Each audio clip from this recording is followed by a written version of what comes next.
नमस्कार विद्यार्थी मित्रांनो, आपले MPSC PIQ base 1 mark fix series मध्ये आपलं स्वागत आहे। आज आपण नाही का सायन्सचा पुढील टॉपिक घेऊ जे फार इम्पॉर्टंट आहे, त्याच्यावर आपल्याला नाही का रिपीटिव्हली क्वेश्चन येताना दिसते। यापूर्वी आपण अणु हा टॉपिक घेतलेला आहे, वनस्पती प्राणी घेतलेला आहे। आता आपण काही पुढचे टॉपिक घेऊ जेणेकरून आपल्याला नाही का विज्ञानमध्ये चांगले मार्क मिळणार। तर ते आहे आपला ध्वनी हा टॉपिक। ध्वनीला आपण इंग्लिशमध्ये साऊंड असे म्हणतो, लक्षात ठेवा। ध्वनीबद्दल मी फार इम्पॉर्टंट माहिती काढलेली आहे आणि पीआयक्यू ओरिएंटेड आहे, हे तुम्ही पहा। याचे पीआयक्यू सुद्धा पाहू आपण। लक्षात घ्या, ध्वनीची निर्मिती जी होती ते कंपनामुळे होते। लक्षात ठेवा, व्हायब्रेशन मुळे होत असते ध्वनीची निर्मिती। फार बेसिक आहे, लक्षात ठेवा। ध्वनीची निर्मिती कंपनामुळे, याला इंग्लिशमध्ये व्हायब्रेशन असे म्हणतात। आता मी ध्वनीचे काही इथं फरक आणि प्रकाशाचा फरक घेतलेला आहे, तर ते पहा तुम्ही। इथं मी नाही का ध्वनी आणि ध्वनी जे असते याला नाही का माध्यमाची आवश्यकता असते आणि प्रकाशाला माध्यमाची आवश्यकता नसते। फरक लक्षात ठेवा।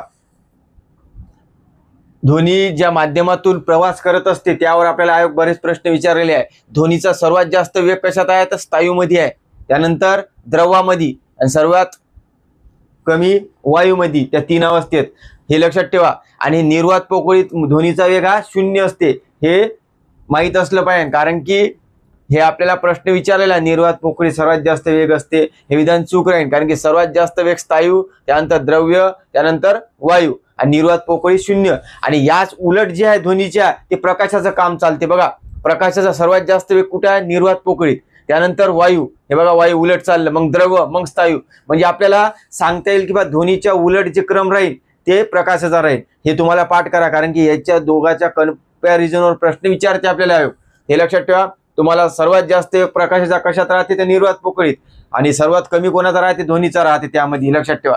त्यानंतर ध्वनीसाठी माध्यम आवश्यक असते, आवश्यक नसते प्रकाशासाठी। आणि हे लहरीचे प्रकार आहे, वेव। आपण जे यांत्रिक, तरंगी, अयांत्रिकी करू आपण पाहू ना, ते 3 प्रकार आहे, यानंतर पाहू आपण। हे लक्षात घ्या फक्त इतकं। त्यानंतर बघा, ध्वनीचे नाही का प्रश्न विचारते, ध्वनीचे ध्रुवीकरण होते किंवा नाही, ज्याला आपण इंग्लिशमध्ये पोलरायझेशन असे म्हणतो। तर ध्वनीचे ध्रुवीकरण होत नाही, तर प्रकाशाचे होते। हे एवढं पॉइंट लिहा। ध्रुवीकरण म्हणजे काय यामध्ये जाऊ नका, फक्त एवढंच लक्षात ठेवायचं, ध्वनीचे ध्रुवीकरण होत नाही। ध्वनीमध्ये न आहे ना, तर ध्रुवीकरण नाही म्हणायचं। आणि प्रकाशामध्ये आहे, कारण की प्रकाश लहरी विद्युत चुंबकीय लहरी आहे। विद्युत चुंबकीय लहरी कोणत्या कोणत्या आहे ते आपण पाहू नेक्स्ट भागामध्ये, या ते तुम्हाला ते जास्त क्लिअर होईल। त्यानंतर आपल्याला क्वेश्चन कशावर येते? ध्वनीची जी आवाजाची रेंज आहे 3 प्रकारची, यावर क्वेश्चन विचारते। आपण पीआयक्यू पाहिल्यावर तुम्हाला दिसणार आहे, नवीन मुलांना कळणार आहे लवकर। बघा, यामध्ये आपल्याला नाही का 3 प्रकारची रेंज आहे, एक इन्फ्रासॉनिक, अल्ट्रासॉनिक आणि ऑडिबल। ते लक्षात इंग्लिशमध्ये लक्षात ठेवायची, मराठीत लक्षात ठेवायचं नाही, जसं श्राव्यातील ध्वनी, अश्राव्य ध्वनी कन्फ्युजन जास्त होईल। तर लक्षात ठेवायचा इन्फ्रासॉनिक, इन म्हणजे काय होते? आत होणे, च्या आत, बरोबर आहे। जर 20 हर्ट्ज पेक्षा जर कमी असेल, मग 20 हर्ट्जच्या आत असेल, त्याला म्हणतो आपण इन्फ्रासॉनिक लहरी, हे लक्षात ठेवा। त्यानंतर अल्ट्रासॉनिक याच्या उलट 20,000 होय, 20,000 हर्ट्ज पेक्षा जर जास्त असेल आवाजाची रेंज, तर त्याला म्हणायचं आपण अल्ट्रासॉनिक, बरोबर आहे। आणि या 20 ते 20,000च्या दरम्यान असेल, दोघांच्या दरम्यान म्हणतात, तर लक्षात ठेवायचं ऑडिबल म्हणजे माणूस ऐकू शकते आवाज। तर मग ते ऐकू शकते कोणतं? 20 ते 20,000 हर्ट्ज या दरम्यानचा, यापेक्षा कमी नाही, याच्यापेक्षा जास्त नाही। याच्यावर प्रश्न आलेले आहे, आपण प्रश्नावर समजील, हे इतकं लक्षात ठेवा, तुम्हाला लक्षात राहील। त्यानंतर इन्फ्रासॉनिक जे आहे, हे लहरी कोण ऐकू शकते? तर व्हेल, मासा, गेंडा आणि हत्ती हे ऐकू शकते, लक्षात ठेवा। त्यानंतर बघा, आपल्याला अल्ट्रासॉनिक लहरी कोण निर्माण करते, याच्यावर प्रश्न म्हणजे आला नाही, परंतु निर्माण कोण करते? तर डॉल्फिन, वटवाघूळ आणि उंदीर हे काय करू शकते? अल्ट्रासॉनिक लहरी निर्माण करू शकते, लक्षात घ्या। आणि वटवाघूळ जे असते ना, हे यांना दिसत नाही, तर ते कशाचा वापर करून समोरचं पाहते? त्यांनी अल्ट्रासॉनिक लहरीचाच वापर करून त्यावरून ते ठरवत असते, लहरीवरून किंवा समोर काय नाही, हे त्यांचं म्हणजे त्यांचं डेव्हलपमेंट होत असते त्याची, तर लक्षात ठेवा। आणि एक लक्षात ठेवा, इथं आपण 20 ते 20,000 पर्यंतचीच रेंज आहे, तर 25,000 हर्ट्ज पर्यंत नाही का कोण ऐकू शकते असं स्टेडवर्ड मध्ये आहे। तर तुम्ही लिहून घे जा, कुत्रा आणि 5 वर्षाखालील जी मुलं असते ना, ती ऐकू शकते 25,000 हर्ट्ज पर्यंत। तर हे तुम्ही नोट डाऊन करा। जर विचारला आयोगानं 25 हर्ट्ज पर्यंत कोण ऐकू शकते, तर त्यामध्ये तुम्हाला व्हेल, गेंडा हे देईल, परंतु जर त्यामध्ये 5 वर्षाखालील मुलं किंवा पुत्र आला तर आपण नाही का त्यांना एलिमिनेट करू शकतो, लक्षात घ्या. म्हणून हे तुम्ही लक्षात ठेवा, याच्यावर प्रश्न आल्यावर तुम्हाला कळणार आहे. त्यानंतर बघा याच्यामध्ये आपल्याला प्रकारावर प्रश्न आहे, की ध्वनी आणि प्रकाश कोणत्या लहरी आहे. तर लक्षात ठेवा, ध्वनी जी आहे अनुतरंग लहरी आहे, अनुतरंग लहरी, आणि प्रकाश जे आहे ते अवतरंग लहरी आहे. हे लक्षात ठेवा, इथं लिहिलेलं आहे मी शॉर्ट मध्ये, जागा नव्हती तर अवतरंग लहरी आहे. याच्यावर बरेच प्रश्न आहे. अनुतरंगला लिहून घ्यायचा लॉंगिट्युडिनल वेव्ह म्हणतो आपण, लॉंगिट्युडिनल. आणि अवतरंगला काय म्हणतो, ट्रान्सवर्स म्हणजे अवतरंग लहरी म्हणतो त्याला आपण, ट्रान्सवर्स वेव्ह. तर लक्षात ठेवा, ध्वनीमध्ये न आहे ना, अणुमध्ये न आहे, तर लक्षात राहते. तिच्या उलट काय राहील, अवतरंग लहरी. याच्या डेफिनेशनवर प्रश्न आलेला आहे आपल्याला आत्ताच, मागचा एक्झाम झाली ना आपली तिथं. तर लक्षात घ्या, अनुतरंग म्हणजे काय, यामध्ये कणांचे दोलन मागे पुढे होते, शब्द मागे पुढे अनुतरंग मध्ये, लक्षात ठेवायचं. आणि तरंग प्रसारण दिशा कशी असते, समांतर असते, हे लक्षात ठेवा. याच्यावर प्रश्न घेऊ आपण, हे इतकं लक्षात ठेवायचं. अनुतरंग लहरीचे व्याख्या काय आहे, कणाचे दोलन मागे पुढे होते आणि प्रसारणाची दिशा काय आहे त्यांची, वेव्हची, तरंग प्रसारणाची समांतर असते. आणि याच्या उलट राहते अवतरंग लहरीची, याची काय राहते, वर खाली, हे लक्षात ठेवायचं. वर खाली होती नागमोडी सारखी, हे लक्षात ठेवा. आणि दिशा असते याची लंब, हे पाठ करायचं. मागे पुढे जर आलं तर अनुतरंग लहरी मारायचं, वर खाली आलं अवतरंग मारायचं. हे तुम्हाला प्रश्न पाहिल्यावर क्लिअर होईल. त्यानंतर आपल्याला विचारलं जाते की बा ध्वनी यांत्रिकी तरंग आहे की अयांत्रिकी, ज्याला मॅकॅनिकल वेव्ह किंवा नॉन मॅकॅनिकल वेव्ह, या नंतर घेऊच आपण डिटेल. परंतु इथं लक्षात ठेवा, ध्वनी जे आहे यांत्रिकी तरंग आहे म्हणजे मॅकॅनिकल वेव्ह आहे, आणि जे प्रकाश आहे हे नॉन मॅकॅनिकल आहे म्हणजे अयांत्रिक तरंग आहे. याच्यावर बरेच प्रश्न आहे. आणि आपण अयांत्रिक तरंग कोणाला म्हणतो, ज्या लहरी विद्युत चुंबकीय लहरी आहे ना, त्यामध्ये 7-8 आहे, तुम्हाला सांगतो मी, ते यानंतर आपण पाहू. परंतु याच्यावर प्रश्न आहे, इतका फरक तुम्ही लक्षात घ्या. प्रकाश आपण टॉपिक यानंतर घेऊ डिटेल मध्ये, परंतु आता ध्वनी पाहू. परंतु हे यांचं कंपॅरिझन करून लक्षात ठेवणं सोपं होतं म्हणून मी घेतलं, तुम्हाला सोपं जाईल. त्यानंतर बघा आपल्याला त्यानंतर प्रश्न आहे आयामावर. आयाम म्हणजे अँप्लिट्यूड, हे फार महत्वाचं आहे. काय नाही आयाम वाचत नाही आपण तसं, तर यामधून काय ठरत असते, त्याचे काय गुणधर्म आहे बघा. कोणत्याही एका बाजूला नाही का जास्तीत जास्त विस्थापन झालं, कोणत्या एका बाजूला जास्तीत जास्त विस्थापन होणं किंवा एकाच बाजूने झुकणं बा, त्याला काय म्हणतो आपण, आयाम. हे व्याख्या पाठ करा. त्यानंतर बघा आयामावरून काय ठरत असते, ध्वनीची तीव्रता, ज्याला आपण इंटेन्सिटी म्हणतो इंग्लिशमध्ये. ध्वनीची तीव्रता कशावरून ठरत असते, तर आयामावरून ठरत असते, हे लक्षात ठेवा. याच्यावर प्रश्न येऊ शकते. त्यानंतर आयाम जे आहे कमी जास्त झाला तरी नाही का कशात बदल होत नसते, तर लक्षात ठेवा याच्यावर वारंवारतेत बदल होत नसते, फ्रिक्वेन्सी मध्ये बदल होत नाही. ध्वनी आयाम जर कमी जास्त झाला तरी. याच्यावर मला वाटते मेन्सला प्रश्न आहे ग्रुप सी ला, तुम्ही ते चेक करता, मला दिसला नाही ते, परंतु मला वाचण्यात आलेलं आहे पूर्वी, तर मी आला तर मी टेलिग्रामवर टाकणार. तर तुम्ही पहा की आयाम कमी जास्त जर झाला तर वारंवारता कायम राहते, हे पाठ करा. त्यानंतर बघा की आवाजाची जे सौम्यपणा असते आणि तीव्रपणा म्हणजे ज्याला उच्चपणा असतो, हे कशावर अवलंबून असते, तर आयामावरच असते. म्हणजे उच्चपणा किंवा सौम्यपणा, ज्याला इंग्लिशमध्ये सॉफ्टनेस आणि लाऊडनेस शब्द आला, सॉफ्टनेस लाऊडनेस, तर आयाम उत्तर मारायचं. त्यानंतर बघा मोठ्या आवाजाचा मोठेपणा हा जास्त असतो, कमी आवाजाचा कमीपणा हा कमी असतो, याच्यात म्हणजे समसंबंध आहे, हे लक्षात ठेवा. याच्यावर प्रश्न आलेला आहे. हे आयामावर कमी जास्त, आयाम जर कमी राहिला तर मोठेपणा काय होईल, कमी होईल, जास्त राहिला तर जास्त होईल, हे लक्षात ठेवा. ध्वनी कमी जास्त किंवा ध्वनीची पातळी अवलंबून असते, म्हणजे लाऊडनेसवर. हेच आपण तीव्रता घेतली, सौम्य हेच होय, ध्वनी कमी जास्त करणे किंवा ध्वनीची तीव्रता कमी जास्त करणे, हे ते आयामावर अवलंबून असते. त्यानंतर बघा आणि एक लक्षात ठेवा, हे तरंग जे राहते ना वेव्ह, हे कशावर अवलंबून असते, आयामावर. याच्यावर प्रश्न आलेला आहे आपल्याला. तरंग जे असते आयामावर अवलंबून असते, म्हणजे याचा समान संबंध आहे तरंग आणि आयाम. जर तरंग जर वाढला तर आयाम सुद्धा वाढणार, म्हणजे आयाम वाढला किंवा तरंग वाढला दोन्ही एकसाथच वाढणार आहे. तरंग वाढला तर आयाम वाढी, तरंग जर कमी झाला तर आयाम कमी, हे लक्षात ठेवा. त्यानंतर बघा गोंधळ, ज्याला आपण नॉईस म्हणतो. नॉईस म्हणजे काय, जो आवाज आपल्याला नाही का आवश्यक वाटत नाही, अनावश्यक वाटते, तो आवाज म्हणजे ते अनावश्यक ध्वनींना आपण नॉईज म्हणतो. आणि त्यानंतर बघा आपल्याला विचारलेला वारंवारतावर सुद्धा प्रश्न आहे. वारंवारताचे एकक आहे हर्ट्ज, याच्यावर प्रश्न आहे. वारंवारताचे एकक काय, हर्ट्ज, लक्षात ठेवा. वारंवारताला इंग्लिशमध्ये आपण फ्रिक्वेन्सी असे म्हणतो. त्यानंतर बघा आपल्याला इंग्लिशमध्ये लक्षात ठेवायचं, ध्वनीचे स्वरमान किंवा पिच ऑफ साऊंड कशावर ठरत असते, तर लक्षात ठेवायचं वारंवारतेवर राहते. हे पाठ करायचं. ध्वनीची तीव्रता आयामावर अवलंबून असते. आयाम म्हणजे लहान मोठेपणा, जेव्हा दुर्बळ प्रतीचा ध्वनी मोठ्या ध्वनीत बदलतो ना, ते आयामावर हे प्रश्न आलेला आहे, ते पाहू आपण. त्यानंतर ध्वनीचे स्वरमान, याला इंग्लिश मध्ये वाचायचं पिच ऑफ साऊंड. जर आला शब्द तर वारंवारता माराचा, याचे एकक आहे हर्ट्ज. त्यानंतर एक सूत्र असते आपल्याला, ध्वनीचा वेग म्हणजे काय, तर ध्वनीचा वेग कसा काढला जाते, फ्रिक्वेन्सी वारंवारता गुणिले तरंग लांबी, ज्याला वेव्हलेंथ म्हणतो, याला फ्रिक्वेन्सी म्हणतो. हे आपण याच्या सूत्रावर प्रश्न आहे, एक दोन प्रश्न याच्यानंतर पाहू आपण, सोडू. राज्यसेवेले आलेले आहे, तर यावरून सुटून जाते या सूत्रावरून, तर पाहू आपण. त्यानंतर ध्वनीचा वेग अवलंबून कशावर असते, याच्यावर प्रश्न आहे.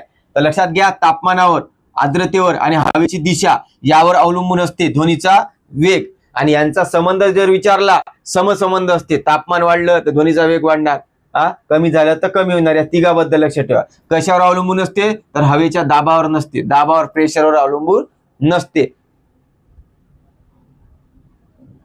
तर हे लक्षात ठेवा.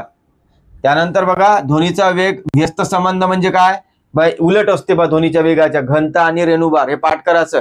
म्हणजे ध्वनीचा वेग जर वाढला तर घनता काय होईल, कमी होईल. ध्वनीचा वेग जर कमी झाला तर घनता वाढणार आहे. असं व्यस्त संबंध म्हणजे एक वाढते दुसरं कमी होते, असं हे लक्षात ठेवायचं आहे. याच्यावर प्रश्न आहे.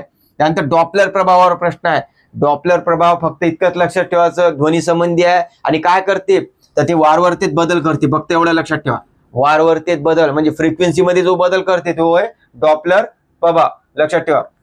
त्यानंतर निनादवर प्रश्न आहे. निनाद, ज्याला आपण रिव्हायब्रेशन म्हणतो. म्हणजे निनाद म्हणजे काय, यामध्ये ध्वनीचं सातत्य जाणवते आपल्याला. आपण पाहिलं असं, एखाद्या सभागृहामध्ये आपण राहिलं तर आवाज ऐकू येते ना आपल्याला, आपलाच आवाज आपल्याला येते, तर ते म्हणतो आपण निनाद, ध्वनीचे सातत्य.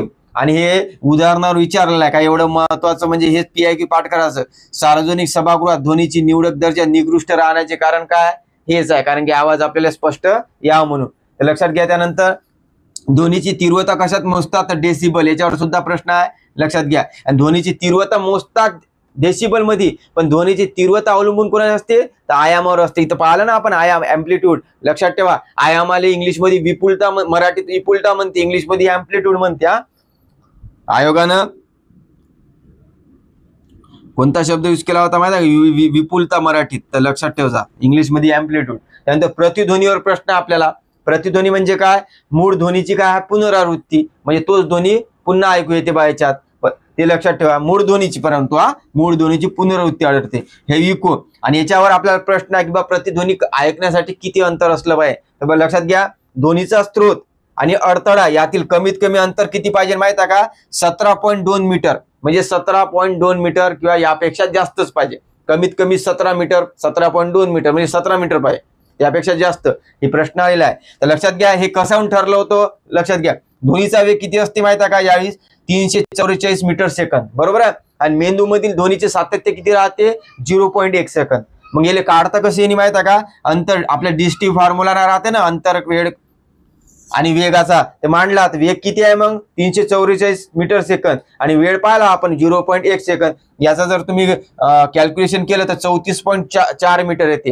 हे मग म्हणजे काय होते, म्हणजे 34.4 मीटर जर असेल दोघातलं अंतर, म्हणजे एकीकडून आणि दुसरीकडून, तर तेव्हा मग याचा जर हाफ केला आपण 17.2 मीटर पाहिजे मिनिमम, म्हणून हे 17.2 मीटर आहे अंतर काढलं लागते. फक्त एवढंच पाठ करायचं, 17.2 मीटर असते. 17 पेक्षा जास्तच पाहिजे प्रतिध्वनी ऐकू येण्यासाठी. तर आता आपण काय करू, यावरची नाही का PIQ पाहू, जेणेकरून तुम्हाला हे माहिती मधून नाही का नक्कीच PIQ सॉल्व्ह होईल आणि तुम्हाला कॉन्फिडन्स सुद्धा वाढणार. चला तर आता आपण आहे का प्रश्न पाहू. बघा, पहिला प्रश्न बघा, गट क पूर्व परीक्षा 2025 ला आलेला आहे. मानवाच्या आवाजात 20 ते 20,000 हर्ट्ज इतका वारंवारता ऐकू येतात. हे विधान काय राहील बघा, मानवास हे ऑडिबल म्हणजे ऐकू येण्यास 20 ते 20,000 हर्ट्ज पर्यंत ऐकू येते का, हो, हे विधान बरोबर आहे. त्यानंतर बघा, इन्फ्रासॉनिक वेव्ह याची वारंवारता 20,000 हर्ट्ज पेक्षा अधिक आहे. इन्फ्रासॉनिक काय म्हटलं आपण, 20 हर्ट्ज पेक्षा कमी आहे. तर यानं काय केलं, हे दिले अल्ट्रासॉनिकचं दिले, हे म्हणून हे विधान चूक आहे, लक्षात ठेवा. त्यानंतर अल्ट्रासॉनिकला काय केलं त्यांनी, 20 हर्ट्ज पेक्षा कमी आहे, म्हणजे एकमेकाला त्यांनी काय केलं, चेंज केलं, क्रॉस केलं. तर तुम्ही ते लिहून घ्या, याच्यावर निघते बरेच प्रश्न, म्हणून ते BC चूक आहे. त्यानंतर ध्वनी लहरी घन पदार्थातून प्रवास करू शकत नाही. घन म्हणजे काय, स्थायू, हे लक्षात ठेवा. जर समजलं नाही नवीन जणांना, स्थायूलाच घन म्हणते, तर लक्षात ठेवा.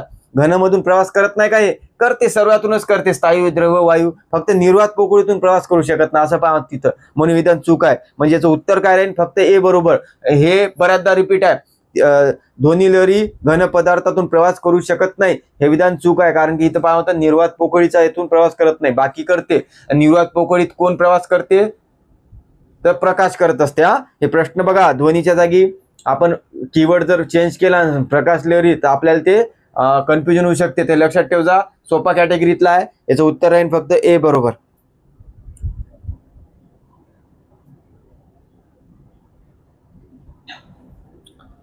त्यानंतर बघा, आवाजाच्या प्रसारासाठी माध्यमाची गरज असते म्हणते. आवाजाच्या प्रसारासाठी माध्यमाची गरज असते. आवाज म्हणजे काय, ध्वनी, ध्वनीला साऊंडच म्हणतो आपण. प्रसारासाठी माध्यमाची आवश्यकता असते काय, बघा माध्यमासाठी आवश्यक असते, कारण की माध्यमाशिवाय ध्वनी जाऊ शकत नाही. प्रकाशाला माध्यमाची गरज नसते. मी दिलेला इथं बा इथं लिहिजा तुम्ही माध्यम, इथं माध्यम लिहिजा, नाही तर माध्यम आवश्यक आहे आणि आवश्यक नाही आहे, तुम्ही फरक स्पष्ट करासारखं लिहू शकता. आणि त्या जागी जर प्रकाश आला असतं तर मग माध्यमाची गरज नसते, विधान बरोबर आहे ना. आवाजाच्या वारंवारतेचे एकक काय, हे वारंवारता, हर्ट्ज, हे विधान बरोबर आहे. त्यानंतर आवाजाची तीव्रता मोजण्यासाठी डेसिबल आहे का, हे सोपं आहे, तिन्ही बरोबर आहे.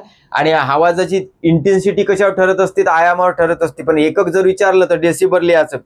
आणि लक्षात ठेव जा, माणूस 85 डेसिबल पर्यंतचा आवाज ऐकू शकते बिना त्रासनं, हे प्रश्न आलेला आहे पूर्वी, तर लक्षात घ्यायचा 85 डेसिबल पर्यंत. त्यानंतर बघा नेक्स्ट क्वेश्चन, ध्वनीचा वेग या माध्यमात सर्वात जास्त असतो, पर्याय हेच राहील. क्लर्कमॅन 23 आहे, तर कशामध्ये जास्त असतो, स्थायू, त्यानंतर द्रव्य, मग वायू. लक्षात घ्या, म्हणजे याचं उत्तर आहे स्थायूमध्ये सर्वात जास्त असते. आणि याच्या उलट आहे प्रकाशाचं काम, हे तुम्ही पाहून घ्या, कन्फ्युजन व्हायचं नाही. नवीन मुलं खास करून, जुन्या विद्यार्थ्यांना माहित आहे, परंतु नवीन मुलांना जे स्टार्टिंग केली आहे त्यांना हे गोष्टी जमत नाही, ते तुम्ही लक्षात ठेवा. असं जर तुम्ही केलं ना, तुमचा सायन्स मध्ये सुद्धा कॉन्फिडन्स वाढी ना. त्यानंतर बघा,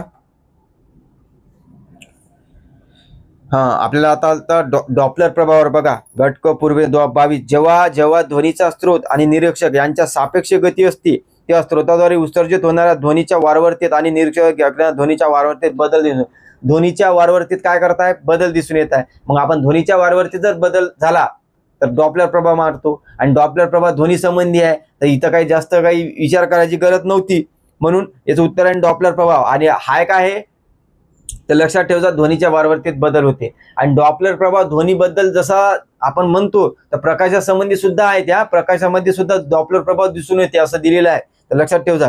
त्यानंतर हायगेनचा प्रभाव कसा संबंधी आहे, लक्षात ठेवजा. हायगेनचा जे प्रभाव आहे ना, ते मला वाटते वेवलहरी संबंधी आहे, तरंग संबंधी आहे, तरंगासंबंधी. लक्षात ठेवजा, एकदा सर्च कर जा तुम्ही तर तुम्हाला हे येईल.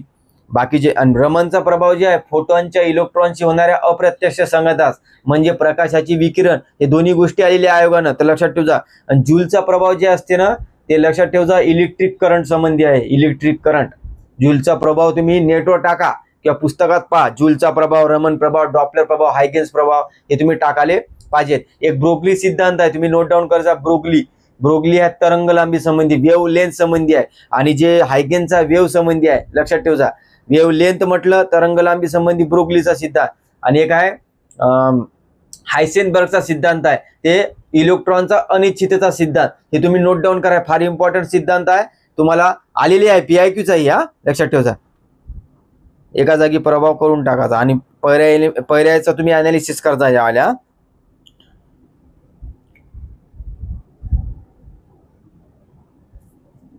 त्यानंतर बघा, प्रतिध्वनी तर ऐकू येतो जर ध्वनीचा स्रोत आणि अडथळा यातील अंतर किती असलं पाहिजे, 17 मीटर पेक्षा कमी आहे, तर आपण काय म्हटलं होतं, मिनिमम 17 मीटर पाहिजे किंवा त्यापेक्षा जास्तच पाहिजे, तर 2 नंबरचा पर्याय आहे, तर याचं उत्तर आहे 17 मीटर पेक्षा जास्त किंवा 17 मीटर. आणि 17.2 मीटर त्याचं राहते खास, म्हणजे कमीत कमी 17 पाहिजे आपल्याला, ते लक्षात ठेवजा.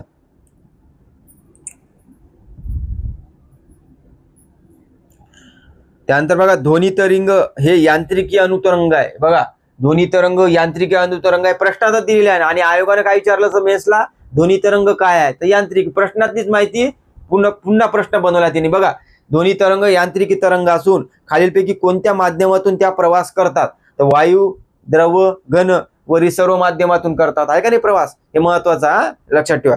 आणि याच्यात प्रश्न बनला होता ध्वनी तरंग हे यांत्रिक, अनुतरंग आणि प्रकाश काय? तर अयांत्रिकी आहे. हे लक्षात घ्या. याच्यानंतर घेऊ आपण यांत्रिकी, अयांत्रिकी काय.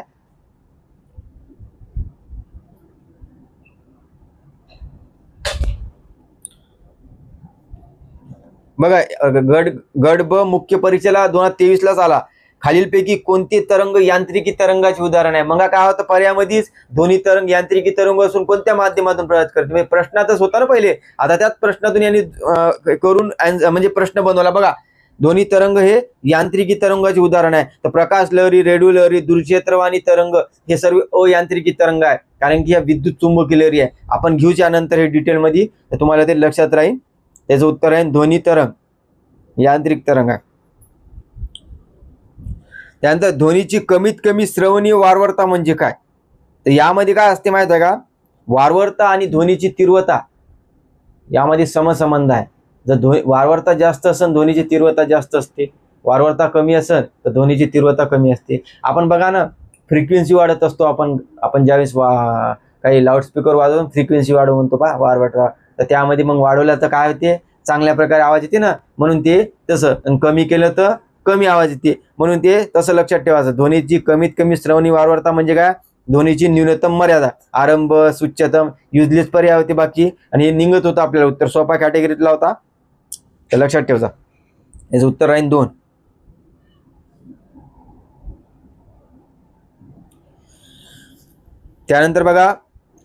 त्यानंतर बघा प्रश्न कंबाईंड ग्रुप बी ध्वनी बी 2019 चाललेला आहे. ध्वनी तरंग हे अवतरंग असतात. तर आपण पाहिलेलं आहे ध्वनी तरंग हे अनुतरंग असतात, प्रकाश हे अवतरंग असते. विधान चूक आहे, म्हणजे अ चुकीचं आहे. तर पहिले 2 कटून जाते, ब किंवा क तर भेटत आहे बरोबर. दुसरं बघा, ऐकू येणाऱ्या ध्वनी तरंगाची वारंवारता. तर बघा, ऐकू येणारा म्हणजे ऑडिबलची रेंज काय? 20 ते 20,000 हर्ट्ज. पण यांनी काय म्हटलं? 20 हर्ट्ज आणि त्यापेक्षा अधिक येणार का? नाही, या दरम्यानच पाहिजे. यापेक्षा जर कमी असेल 20 हर्ट्ज पेक्षा त्याला इन्फ्रासॉनिक म्हणतो, आणि 20,000 पेक्षा जर जास्त असेल तर त्याला अल्ट्रासॉनिक म्हणतो. या दोघांच्या दरम्यान असेल ते ऐकू शकते माणूस, म्हणून विधान चूक आहे. त्यानंतर ध्वनी तरंग प्रसारणासाठी माध्यमाची आवश्यकता असते का? हो, बरोबर आहे. ध्वनीसाठी माध्यमाची आवश्यकता असते, प्रकाशासाठी आवश्यक नसते. त्यानंतर बघा, अनियतकालिक ध्वनी तरंगांना गोंधळ म्हणते. आपण खाली घेतलेले आहे ते अनियतकालिक ध्वनी तरंगांना गोंधळच म्हणते, कारण की ते अनावश्यक वाटते ना आपल्याला, म्हणून हे विधान बरोबर आहे. म्हणून उत्तर काय राहील माहित आहे का? कड. लक्षात ठेवा.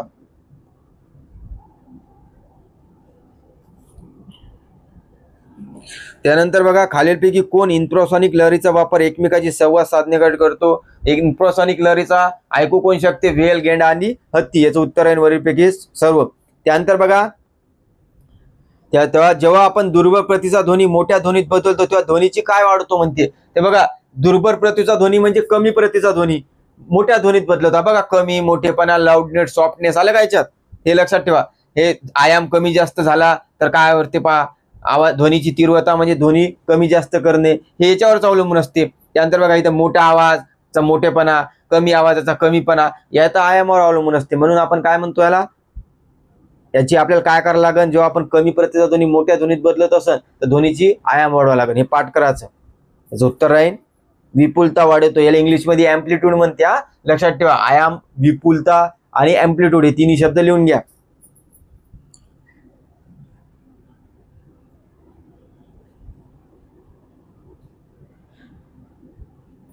आणि वारंवारता जर विचारलं तर काय लिहायचं? पिच ऑफ साऊंड, स्वर निर्मिती वारंवारतेवर अवलंबून असते. स्वर निर्मिती, पिच ऑफ साऊंड लक्षात ठेवायचा. याच्यावर प्रश्न आलेले आहे.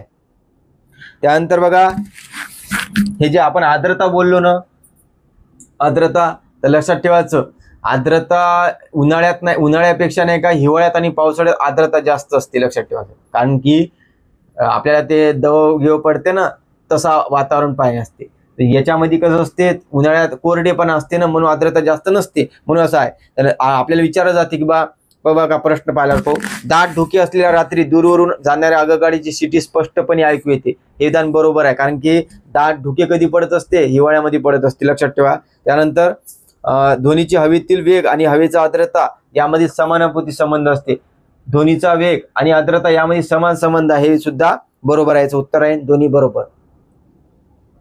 आपल्याला जे लांबवरून रात्री जे शिट्टी ऐकू येते ते कशावर अवलंबून असते? ध्वनीच्या आर्द्रतेवर अवलंबून असते. आर्द्रता लक्षात ठेवायचा, कारण की विचारलेला आहे प्रश्न पुन्हा येईल.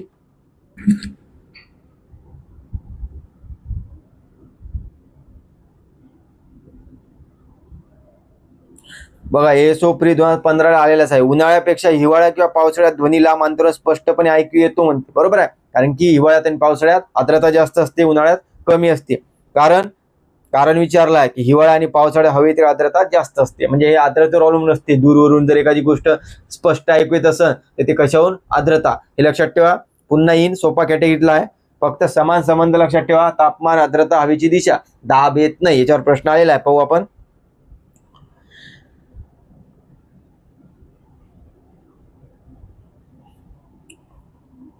त्यानंतर बघा राज्यसेवा 2014 आलेला आहे पूर्व परीक्षा.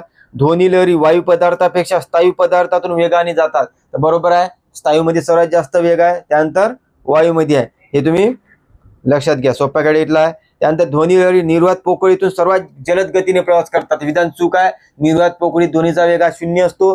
हे प्रकाशासंबंधी आहे. सर्वात जास्त प्रकाशाचा असते निर्वात पोकळीत. लक्षात ठेवा, ती विधान चूक आहे. ध्वनी लहरी अनुलंब लहरी आहे. अनुलंब लहरी आहे त्याला आपण अनुतरंग म्हणतो ना. अनुलंब, अनु शब्द येईल, त्याला इंग्लिश मध्ये वाचून घ्यायचं लॉंगिट्युनल. तर लक्षात ठेवा. त्याला काय होत नाही म्हटलं, बनला नाही वाटत मला असा व्यवस्थित आहे की नाही. त्यानंतर बघा राज्यसेवा 2014 आलेला आहे. ध्वनी लहरी वायू पदार्थापेक्षा स्थायू पदार्थातून वेगाने जातात म्हणते. हे विधान बरोबर आहे, कारण की ध्वनी स्थायूमधून जाते, वायूच्या तुलनेत. हे बघा क्रम आहे, तुम्ही पाहून घ्या. ध्वनी लहरी निर्वात पोकळीतून सर्वात जलद गतीने जाते. विधान चूक आहे, कारण की निर्वात पोकळी ध्वनीचा वेग हा 0 असतो. पण याच्या उलट प्रकाश जर आला असतं तर बरोबर असतं, कारण प्रकाशाचा वेग सर्वात जास्त निर्वात पोकळीत आहे. हे क्रम बघा, यांचं उलट आहे एकमेकाचं काम. ध्वनी लहरी अनुलंब लहरी आहे. बरोबर आहे, कारण की त्याला अनुतरंग लहरी म्हणतो ना. लक्षात ठेवायचं, यालाच अनुलंब इंग्लिश मध्ये लॉंगिट्युनल वेव्ह म्हणते. ध्वनी लहरी द्रव पदार्थापेक्षा वायू पदार्थातून कमी वेगाने जातात. बरोबर आहे, द्रव पदार्थापेक्षा वायूमधून कमीच जातात ना, कारण की द्रवामध्ये वेग जास्त आहे, म्हणून विधान बरोबर आहे. म्हणजे उदाहरण याचं उत्तर काय राहील? अकड बरोबर. दुसरं चूक आहे, फक्त पाहून घ्या. हे सेकंदात सॉल्व्ह झालं पाहिजे आपल्याला परीक्षेत.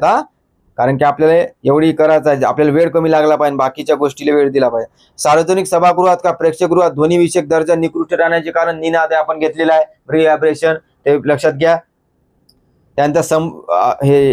त्यानंतर बघा कोणत्या कारणामुळे ध्वनी निर्मिती होत असते? तर कंपनामुळे निर्माण होत असते. कंपन, ज्याला आपण व्हायब्रेशन म्हणतो असतो. हे लक्षात. त्यानंतर बघा ध्वनी लहरीच्या प्रसारणासाठी कशाची आवश्यकता असते? तर काय पाहिजे ना आपल्याला? माध्यम आवश्यक असते ना.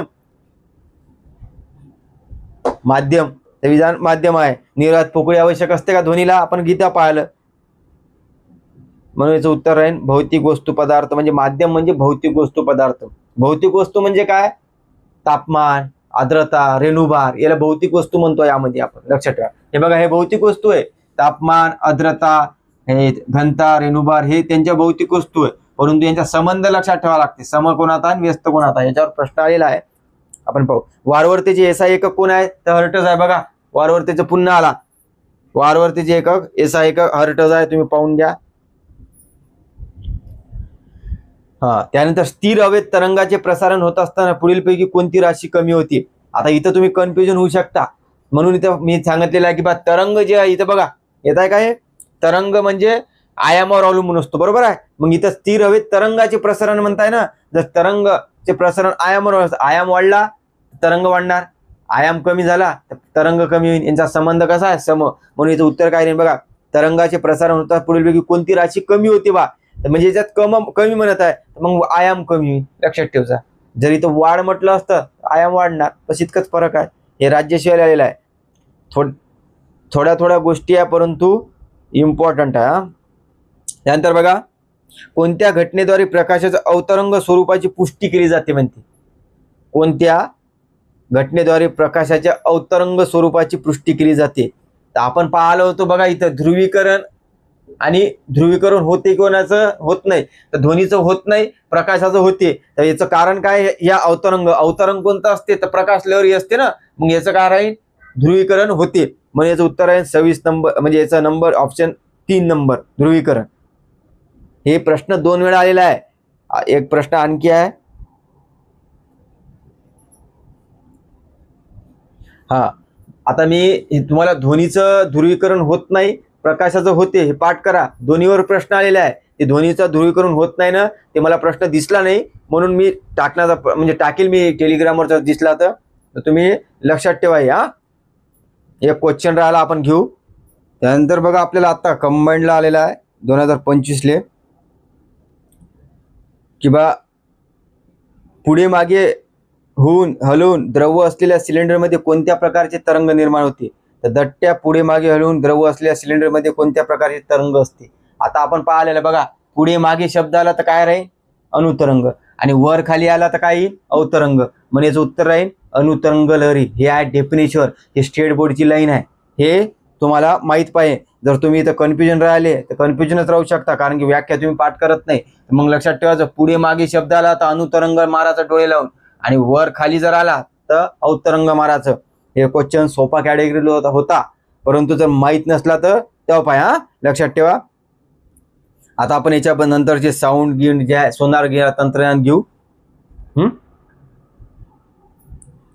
चला तर आता आपण नाही का पुढील भाग पाहू. तर बघा आपल्याला नाही का तरंगाचे प्रकार विचारले जाते. तरंग, यांत्रिक तरंग, अयांत्रिक तरंग, याचे पण नाही का 3 प्रकार आहे. बघा तरंगाचे प्रकार ज्याला आपण इंग्लिशमध्ये वेव्ह म्हणतो, वेव्ह टाइप्स 3 आहे. एका यांत्रिकी तरंग, अयांत्रिक तरंग, आणि खाली लिहिलं आहे मी एक पदार्थ किंवा द्रव्य ज्याला मॅटर वेव्ह म्हणतो आपण, ते पाहू आपण. हा त्याच्यावर काही प्रश्न आला नाही, परंतु 3 लहरी आहे. हा लक्षात ठेवायचा, यांत्रिकी, अयांत्रिकी, आणि तिसरा नंबरचा आहे मॅटर वेव्ह ज्याला आपण पदार्थ किंवा द्रव तरंग असं म्हणतो. हा तिथं लिहिजा, मी खाली घेतलेला आहे, नंतर दाखवतो. त्यानंतर बघा यांत्रिक तरंग याला इंग्लिशमध्ये मेकॅनिकल वेव्ह म्हणतो, अयांत्रिक तरंग याला नॉन मेकॅनिकल वेव्ह म्हणतो. हा लक्षात ठेवा. आणि या अयांत्रिक तरंग जे आहे त्याला दुसरं नाव आहे विद्युत चुंबकीय लहरी. याच्यावर प्रश्न आहे, विद्युत चुंबकीय लहरी लक्षात ठेवा, यालाच अयांत्रिक म्हणतो. त्यानंतर यांत्रिकी तरंग कोणाला म्हटलं जाते, ज्यामध्ये नाही का माध्यम आवश्यक असते. माध्यम म्हणजे काय, ज्यामध्ये स्थायू द्रव वायूतून जाते ना, हे त्याला माध्यम आवश्यक असते. परंतु अयांत्रिकी जे तरंग असते त्याला माध्यमाची गरज नसते. लक्षात ठेवा, त्याला स्थायू द्रव वायू याची काही गरज नसते. हे लक्षात ठेवा, महत्वाचा फरक. त्यानंतर बघा यांत्रिकी तरंगाचे 2 प्रकार पडतात, जे आपण आता पूर्वी पाहिलेले आहे, अनुतरंग आणि अवतरंग. याच्यावर प्रश्न आहे ना आपल्याला. अनुतरंग मध्ये कोण कोण येते बघा, ध्वनी, त्यानंतर स्प्रिंग वेव्ह.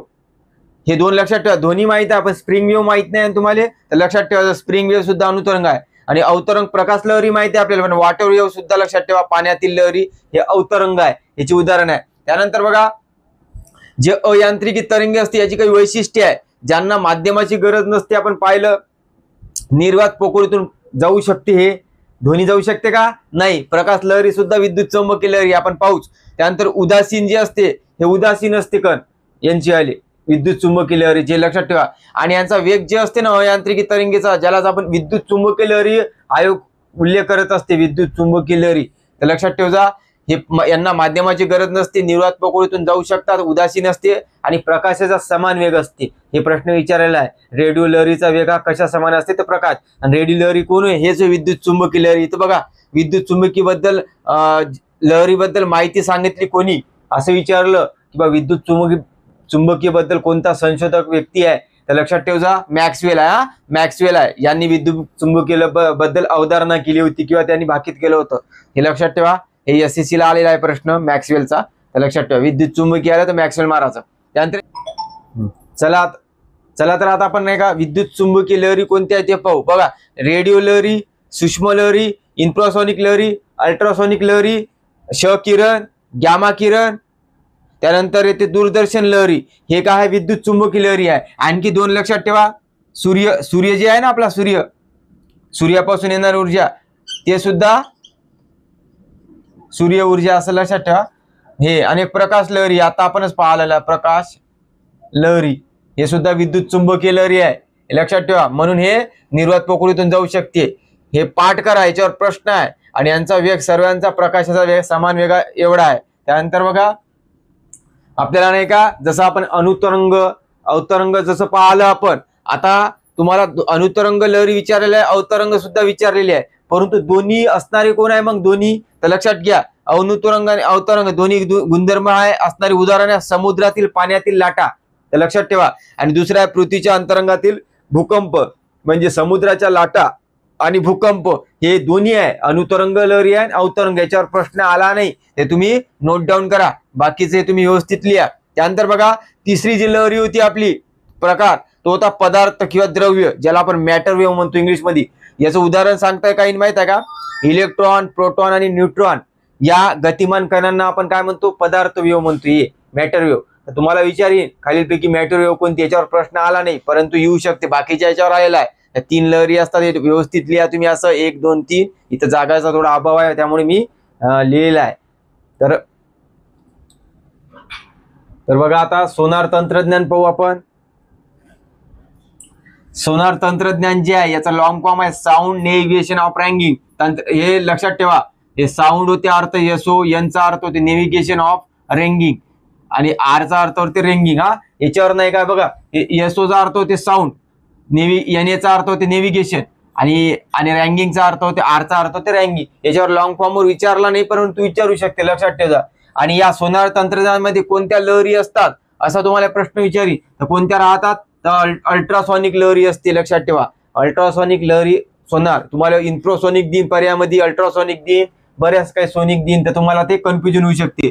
ते अल्ट्रासॉनिक लहरी असते, लक्षात ठेवा. आणि वटवाघूळ सुद्धा अल्ट्रासॉनिक लहरीचा वापर करूनच नाही का मार्गक्रमण करत असते स्वतःच. यात प्रक्षेपक व शोधक असते. त्यानंतर यामध्ये सोनार तंत्राचा वापर कशासाठी होते, याच्यावर बरेच प्रश्न आहे. समुद्राची खोली मोजण्यासाठी, त्यानंतर पाण्याखालील बुडालेली जहाजे, पाणबुड्या, हिमनग, टेकड्या शोधणे याच्यासाठी याचा वापर होतो, लक्षात ठेवा. आणि समुद्राची खोली मोजण्यासाठी एक फॅदम मीटर वापरले जाते, 1 फॅदम, लक्षात ठेवा. त्यानंतर बघा काही IMP पॉईंट दिलेले आहेत ज्याच्यावर प्रश्न काही याच्यावर आला नाही पण काहीवर आलेला आहे. बघा आपल्याला विचारायला आहे स्टेट बोर्ड मधले आहे 1660च्या दशकात ध्वनीतील हवेतील गती कोणी मोजली असं विचारलेलं आहे, स्टेट बोर्ड मध्ये दिलेलं आहे. तर ते नाव आहे बोरेली व्हिवियानी. बोरेली व्हिवियानी, लक्षात ठेवा. ध्वनीची हवेतील गती कोणी मोजली आहे 1660 मधले यांनी. जवळपास त्यांनी 350 काहीतरी मीटर सेकंद सांगितली होती आणि ते जवळपास बरोबर होते त्या काळात. आता किती आहे? 346 मीटर सेकंद आहे, यांनी 350, जवळपास त्यांनी सेम सांगितले त्या काळात. 1660च्या दशकाची गोष्ट आहे. बोरेली व्हिवियानी हे फक्त लक्षात ठेवा. त्यानंतर वटवाघूळच्या शरीरातील विशिष्ट रचनेचा अभ्यास कोणी केला? वटवाघूळ बद्दल जर संशोधक व्यक्ती विचारला स्पालांजानी द्यायचं, स्टेट बोर्ड मध्ये नाही का असं हायलाइट करून आहे स्पालांजानी, लक्षात ठेवा. त्यानंतर याच्यावर प्रश्न आहे स्टेट बोर्ड मधलाच आहे परंतु स्टेट बोर्ड मध्ये आपल्याला मीटर मध्ये दिलं होतं तर आयोगाने सेंटीमीटर मध्ये विचारलं होतं. बघा 1 अंश सेल्सिअस तापमान वाढवल्यास ध्वनीचा हवेतील वेग किती वाढेल? 1 अंश सेल्सिअस जर तापमान वाढवलं आपण तर ध्वनीचा हवेतील वेग किती वाढेल? तर लक्षात ठेवा, मीटर मध्ये विचारलं तर 0.61 मीटर आहे आणि सेमी मध्ये विचारलं तर 61 सेमी. कारण की मीटरचं जर रूपांतर सेमी मध्ये केलं तर 100 न गुंतवू ना आपण, म्हणून ती 61 सेमी आहे, ते लक्षात ठेवा. त्यानंतर बघा हे स्टेट बोर्ड मधली लाईन आहे पण आयोगाने विचारले नाही, विचारू शकते. प्रकाश तरंगाप्रमाणे म्हणजे प्रकाश लहरीप्रमाणे ध्वनी तरंगाचे स्थायू द्रव्य वायू या अवस्थेतून परावर्तन होते. परावर्तन म्हणजे रिफ्लेक्शन होते, विधान बरोबर आहे. आपण विचारलं बघ प्रकाश लहरी तर वेगळे आहे आणि ध्वनी लहरी आहे, परंतु इथं काय विचारलं आपल्याला? माध्यमातून म्हणते या तरंगाचे ते परावर्तन होते. शब्द महत्वाचा राहील रिफ्लेक्शन, परावर्तन, हे पाठ करा, स्टेट बोर्डची लाईन आहे. त्यानंतर स्टेट बोर्ड मध्ये दिलेला आहे ध्वनीचा वेग 25 अंश सेल्सिअस तापमान कसा असेल, इथं दिलेला आहे चार्ट दिलेला आहे. 25 अंश सेल्सिअसला ध्वनीचा वेग कसा असेल तर त्यांनी स्थायू द्रव्य वायू अशी डायग्राम दिलेली आहे. तर लक्षात ठेवा सर्वात जास्त स्थायू मध्ये जे वेग असते ते अल्युमिनियम मध्ये असते, लक्षात ठेवा. त्यानंतर निकेल, हे 2 लक्षात ठेवा, अल्युमिनियम निकेल. त्यानंतर स्टील, लोखंड, पितळ आणि काच हे स्थायू मधला क्रम आहे. तुम्ही 1-2 वेळा लिहून पहा, तुम्हाला म्हणजे 1-2दा वाचा, समजून जाईल. त्यानंतर द्रव्यामध्ये जर विचारलं तर समुद्राचे पाणी मध्ये आहे. त्यानंतर शुद्ध पाणी, इथेनॉल आणि मिथेनॉल, हे लक्षात ठेवा. इथेनॉल मिथेनॉल चांगलं करा कारण की नावं जवळपास सारखी वाटते परंतु इथं कन्फ्युजन करू शकते आपल्याला. त्यानंतर वायूमध्ये जर विचारलं हायड्रोजन, हेलियम, हवा, ऑक्सिजन आणि सल्फर डायऑक्साईड, लक्षात ठेवा SO2. याच्यावर प्रश्न आलेला नाही, प्रिडिक्शन आहे. हे प्रश्न प्रिडिक्शनचे सुद्धा आहे काही. पहिला प्रश्न बघा, खालीलपैकी कोणते तरंग हे यांत्रिक तरंगाचे उदाहरण आहे? यांत्रिक तरंगाचे उदाहरण कोण आहे? ध्वनी आहे. आणि हे जे अयांत्रिक तरंग आहे, प्रकाश लहरी असो, ध्वनी दूरचित्रवाणी, रेडिओ लहरी, हे सर्व काय अयांत्रिकी आहे. फक्त लक्षात ठेवायचं धोनी आणि स्प्रिंग वेव्ह लक्षात ठेवायचं, बाकी या साईडने टाकायचं, लक्षात ठेवा. मेनचा प्रश्न आहे हा राज्यशिवाय. त्यानंतर बघा तापमानातील प्रत्येक 1 सेल्सिअस वाढीसाठी हवेतील ध्वनीचा वेग किती सेमी सेकंद वाढवला. इथं सेमी मध्ये आहे म्हणून इथे 61 सेमी उत्तर आहे, आपण घेतलं ना. म्हणून जर मीटर विचारलं तर 0.61 आहे. लक्षात ठेव जा, हे पुन्हा रिपीट होऊ शकते.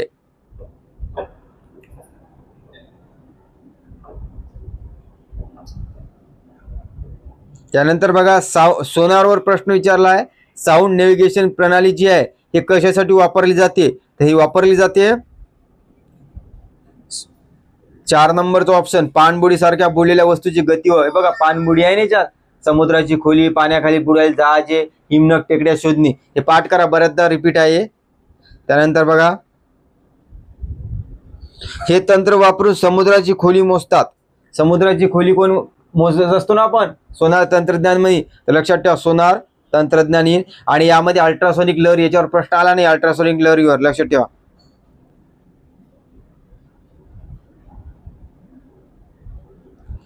एक प्रश्न तुम्ही लिहिजा, ही प्रश्न राज्यसेवा पूर्व 2020चा रिपीट झाला तर फक्त आला पाहिजे, याची माहिती नको काढू. बघा जेव्हा एखादा ध्वनी तरंगाचे संपीडन दृढ भिंतीवर आढळेल तेव्हा त्याचे प्रतिबिंब रूप कशी असते म्हणते, तर त्याची अवस्था बदल होत नाही. पाठ करूचा, याच्याबद्दल माहिती वाढवायचं नाही आपल्याला, पुन्हा आला तर आला पाहिजे. पुन्हा बघा समुद्राची खोली मोजण्यासाठी काय वापरले जाते, तर सोनार तंत्रज्ञान, बऱ्याचदा रिपीट आहे क्वेश्चन. त्यानंतर बघा आपल्या विचार रेडिओ तरंगाचा वेग हा कशा समान असतो, तर आपण आत्ताच पाहिलं ना, रेडिओ तरंगाचा वेग हा प्रकाशाचा समान वेग असते ना यांचा, अयांत्रिकी तरंगाचा आहे. बघा इथं रेडिओ लहरी यांचे सर्व तेच आहे, म्हणून याचं उत्तर येईल प्रकाशाच्या वेगा एवढा. हे 2016 आहे, आणखी बऱ्याचदा रिपीट आहे, लक्षात घ्या. हे व्यवस्थितपणे तुम्ही नोट डाऊन करा. आणि मला वाटत नाही की बा ध्वनी या टॉपिकवर यापेक्षा बाहेर जाईन आयोग, तर हा टॉपिक व्यवस्थित करा.